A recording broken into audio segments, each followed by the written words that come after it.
What is going on, everyone? My name is Andy. Welcome back to another podcast from Fantasy Football Scout. And today we're finishing off the FPL Legends series. So I'm not going to do goalkeepers. I've already done forwards and midfielders. So this time we're looking at defenders. And I wanted to finish it off properly. I didn't want to just leave it without talking about them at all. Defenders deserve a place in our team and a place in our thoughts as well. Now, it was a bit more tricky to choose who to put on the list and how to do it. I tended to go for season overall totals, which I've done in this one. But there's a lot of players that have kind of had big scores and then not really featured again in things like Dream Team and stuff.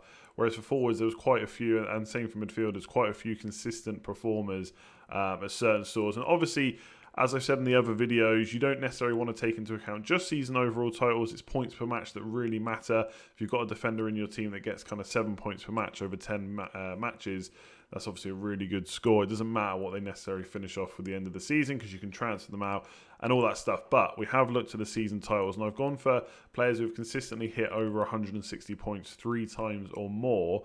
And because of that, there's a lot of defenders to mention that aren't going to get onto this list. So the Liverpool lads, first of all, obviously last season and now even this season are absolutely smashing it. And I think they've kind of, I wouldn't say the game has completely changed, but I think the way that Liverpool are using their fullbacks is a little bit different to what's happened in the past. We've obviously seen players bomb forward, the likes of Baines and Alonso, etc., have gone forward and gotten assists and goals and stuff like that.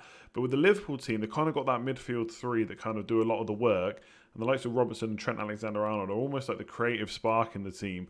So it is a bit different now, but they don't get into this completely. They do get a mention now, of course. They don't get into it because I want to see a bit more consistency, and it looks like they're going to get that for sure. So put it into kind of perspective, Trent Alexander-Arnold got 185 points last year. A lot of that, the reason he didn't break the 200 was down to the fact that he didn't play enough games. Basically, he had a higher points per match than both Robertson and Van Dijk, and he's already on 166 this season with a 5.7 points per match. Which means if he carries on at this rate with the remaining matches, if they're finished, he'll finish on 217, which will beat Robertson's total of 213 last year, which would be hugely impressive. Robertson, very similar, 137 points already. If we look at his points per match, he'll finish on 181. And then Van Dijk, who finished on 208. So the first defender to break 200, but then Robertson beat it anyway in the same season. But 208 was a fantastic score, and he'll finish on 185 this season again if the points per match carry on as they've done for the remaining matches. His points per match is actually the same as Robertson's for a much cheaper price. So arguably, Robertson's kind of underperformed a little bit because Trent has just absolutely beaten him in kind of assists and stuff like that. So if they continue like this, if Klopp stays there, they keep getting the clean sheets along with all the ridiculous amount of attacking returns as well, then they'll definitely go down as FPL legends. But I think for now, one great season and potentially another one this season, it's looking like that's not enough to get onto the main shortlist at the moment. And then we've got some other notable entries that don't make the final list because they didn't hit 3 seasons. So Azpilicueta, 2016-17 season, and then the 17-18 season following that, 170 and 175 points. I mean, that's pretty incredible. Alonso, very similar, same seasons, 177 and 165 as well for him. Rio Ferdinand at Man United, 165 and 171, just didn't get that third season in the Dream Team. Getting above 160, and then Jamie Carragher as well, 163 and 161. And this is where maybe using season titles is not completely fair because, like I said, points per match is incredible. You get a player in for a goal run or a run of clean sheets, then that's all you really need as an FPL manager. But we needed something to go on here, but just to kind of talk about some notable one-season score finishes. So Nemanja Vidic, the man pictured there, 187 points. I believe, apart from Liverpool players and the two we're going to mention in a minute, that is kind of one of the highest scores for FPL defenders. Seamus Coleman, 180, not far behind. Gary Cahill, 178. Steve Finnan at Liverpool got 171 season. And Ivanovic also got 179. So some proper decent FPL defenders there. Just lacked the consistency to make the shortlist. And the shortlist is a little bit shorter than it was for midfielders and forwards. So I have narrowed it down. But there's loads of players to kind of that could be mentioned, which I've just talked about there. But let's get down to the main 3. So first up, we've got John Terry, another Chelsea player to make the shortlist of FPL Legends series. Obviously, we had Lampard for midfielders. And when it comes to consistency in scores, it's very hard to beat John Terry. We saw that with Lampard. He didn't necessarily have all of the biggest scores, although we definitely had a huge one with 284, but consistency over the kind of timeline that he played FPL, or played football and was an FPL player, I should say, consistency was huge. And the same for John Terry. So he's got 4 scores above 160, not just above 160, but actually above 172. So 172, 177, 184, and 196, which again, outside of the Liverpool players last year and probably this year as well when the season gets finished, Lampard holds the record for kind of non-Liverpool defender FPL points with 196. That is a joint record with someone else we'll talk about in a minute. And even outside of that, he's got a score of 155 and 150. So when it comes to consistency, there's no one really like John Terry. For that alone, you could maybe call him the greatest so far. So the highest score was 196, not surprisingly, in the 04-05 season. So that was Mourinho's first season in charge of Chelsea. Obviously, he then left and came back later on, has managed Man United, is now at Spurs. So he's done quite a few clubs in the Premier League. But yeah, 196 is the highest. And it was a bit of a crazy team that Mourinho had there. So it was a partnership of Terry and Carvalho at centre-back. They had Makelele kind of playing that more defensive role in midfield. And they only conceded 15 goals all season. So forget about attack and returns here. It's all about clean sheets and the points that brings to get up to 192. Now they finished 15 goals they conceded, 12 points ahead of Arsenal, and they finished on a total of 95 points, which is pretty incredible. Not quite as good as Man City have done in recent years, but still very, very good. And I think the attacking returns weren't really that high for Terry, and probably you wouldn't expect them to be much higher than this for a centre-back. A centre-back doesn't rarely go over the kind of 4, 5, 6 goal mark. So he had 3 goals, 1 assist. And if you compare that again, and I'm going to use the Liverpool players for a bit of context because obviously they're quite recent. 1 goal and 13 assists so far for Trent Alexander-Arnold. So Terry was nowhere near. It's just all about those clean sheets to get to that 196-point score, which is really important. And I think it shows, we talk about it a lot, attacking returns are great, but you need the clean sheets to back it up. And obviously players like Trent Alexander-Arnold this year have done really well, even without the clean sheets, because they've backed it up with attacking returns. But really you do want most of the time those clean sheets to then have the attacking returns as like a little bit of a bonus on top. And then if we look at other scores, or his other high scores, 184 the following season, 05-06. Again, they won the league, 91 points, a little bit less of a lead, but it was still 8 points over Man United.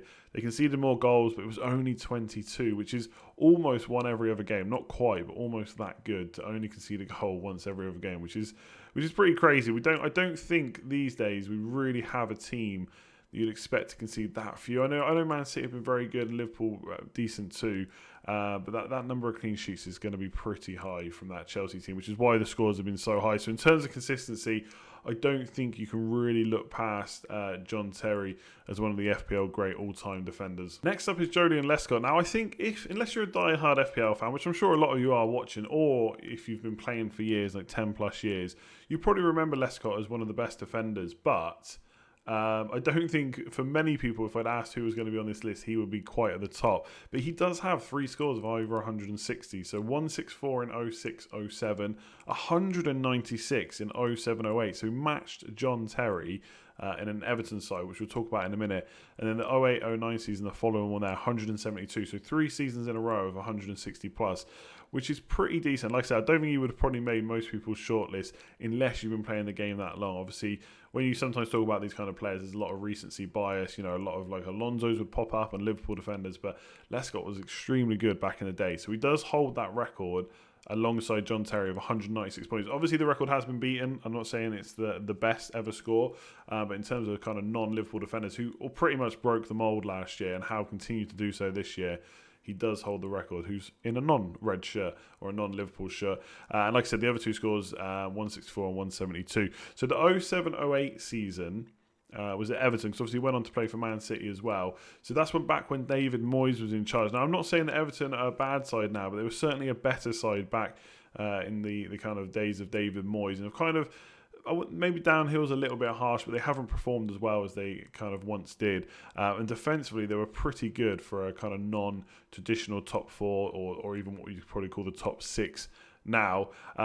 So yeah, in the 07-08 season, they finished 5th, just outside the top 4, conceding 33 goals. To put that in perspective, Man United, who won, conceded 22, Chelsea conceded 26, Arsenal conceded 31, so almost as many as Everton, and Liverpool 28 as well. The main issue for them in terms of the league was scoring goals, but Lescott did his best to help out. So although they conceded more than Chelsea, he scored 8 goals that season. So I can't imagine there's been many centre-backs that have scored more in a single season for a Premier League team. So 8 goals was huge, and obviously that massively tops it up. So yes, the clean sheets are important. I've spoken about that. It's probably where I'd always try and prioritise why I'm bringing in the defender, but we know attacking returns on top can really bump up those scores. So to get 8 goals was pretty massive, and he also got 2 assists. I think he came pretty renowned for a bit of goal for it. I remember one day, last day of the season for a Man City, when he was playing for Man City, my mate actually came second in our mini league just because Lescott scored on the last day of the season. So he did have a bit of goal for it for sure. His second biggest season was 08-09. He scored 172 points then. Again, Everton finished 5th, so they were much better team in terms of finishes back then. They did concede a few more, 37, which was the same as what Arsenal finished in 4th with. But again, the goals let them down, only scoring 55. He did do well again with attacking returns, 4 goals, 6 assists. Didn't quite match the 8 goals the season before. But in terms of consistency and the fact that he holds the record, he has to be on the shortlist. So Joleon Lescott, maybe not the first choice for many, but definitely one I've put on here. And last but not least, we have another Everton player, Leighton Baines. Who would have guessed that 2 Everton players would have made a shortlist of just 3? And probably this guy is, I'd say, a more obvious pick. I'd say a lot more people will have picked him out to put him on one of the best defenders ever to have been an option in FPL. And again, 2 of his biggest seasons came under David Moyes. So he got 178 in the 10-11 season, 177 in the 12-13 season, and 168 in the 13-14 season, although that was the season when David Moyes went to Man United. So it wasn't under Moyes necessarily, but the 2 kind of seasons before that were under him, a bit like Lescott. Now, a lot of this came down to kind of attack and returns for him as well, and penalties. So his best score was in 10-11 season, and that is when he started really kind of being consistent in terms of taking penalties. And I think I've got one there on the screen in the picture. So he did take a couple of penalties before that,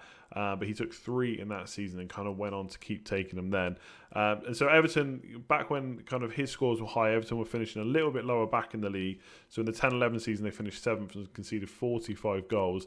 Baines scored 5, which is similar to Lescott. Obviously, Lescott did get that 8-goal season, but what really kind of that he had in his locker, and what a fullback tends to have in their locker more than a centre-back, is the number of assists. So in that season, he had 10 in total. And again, to put that into perspective, Robertson got 213 points last season from 12 assists and no goals, whereas Baines has got 5 goals, 10 assists that season. So more attack and returns, including those goals that really bump up the points. But obviously it's the clean sheets that have let him down, and it just shows how important they are to players in that kind of Liverpool team. So I think Baines, you've got to give it to him. And an Everton team that finished 7th, to get that many points with that many attack and returns is pretty incredible. And then in the 12-13 season, he kind of pretty much matched the score of 177. Everton did a little bit better that season, finishing 6th. But they did concede 40 goals. And again, it was attack and returns. So 5 goals, 7 assists. So another 12 attack and returns.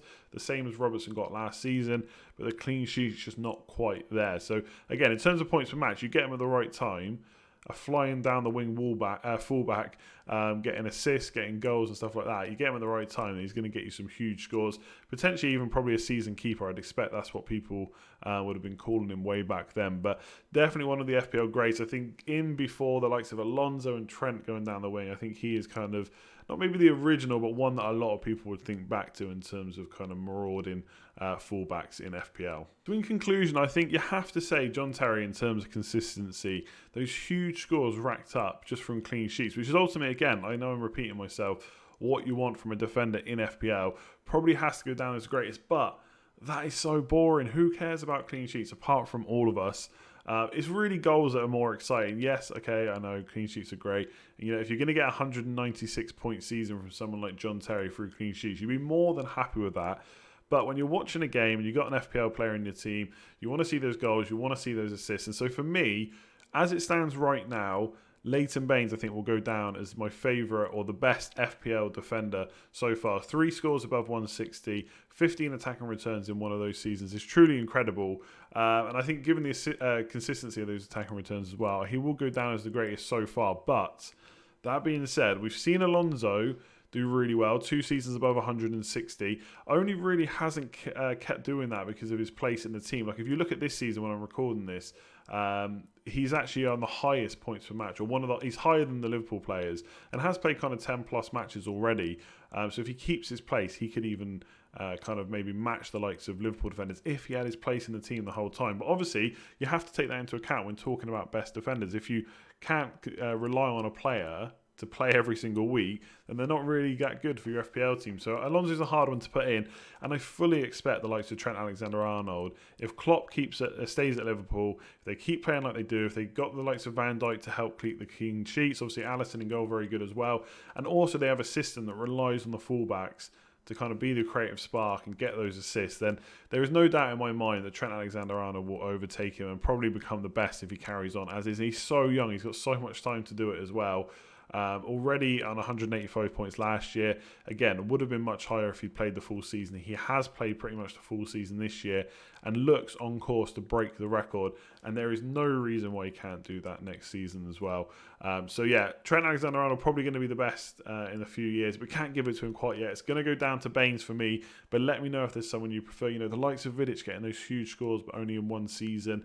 The likes of Alonso, Azpilicueta, probably a bit of a dull pick, I would say, but he was very consistent, arguably even better than Alonso, because you knew he would play week in, week out, but not so exciting when it comes to explosiveness maybe. So let me know in the comments below what you think. If you've enjoyed this rounding up of the series, make sure to give the video a like and subscribe if you're new around here. Plenty more content to come on the Fantasy Football Scout channel, and I will catch you next time. Cheers all.